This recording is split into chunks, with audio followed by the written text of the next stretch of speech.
இன்னைக்கு ஒரு டிப்ஸ். குழந்தைகள்ல இருந்து பெரியவங்க வரைக்கும் எல்லாருக்குமே ரொம்ப பிடிச்சது ஜாம். பிரெட் அண்ட் ஜாம் இருந்தா போதுண்டா, பிரேக்ஃபாஸ்ட் முடிஞ்சிச்சு.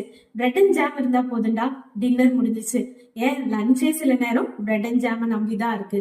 சோ அந்த ஜாம் வாங்கும் போது நீங்க கொஞ்சம் கவனமா வாங்கணும். ஏன்னா அவங்களே அதுல ஒரு டிஸ்க்ளைமர் கொடுத்திருப்பாங்க. Vacuum sealed for quality.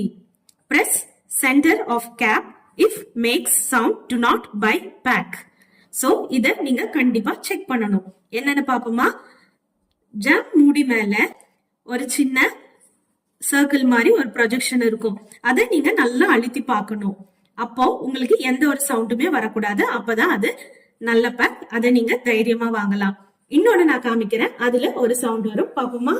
இப்போ இந்த பேக் பாருங்க, இதுல ஒரு சவுண்ட் வரும். அதே ப்ரெஷர் கொடுத்துதான் அமுத்துறேன், இதே சவுண்ட் வரும். இந்த மாதிரி இருந்தா வாங்க வேண்டாம். அந்த டிஸ்க்ளைமர் அவங்களே கொடுத்திருப்பாங்க. இந்த டிப்ஸ் உங்களுக்கு பிடிச்சிருந்தா ப்ளீஸ் லைக், ஷேர்.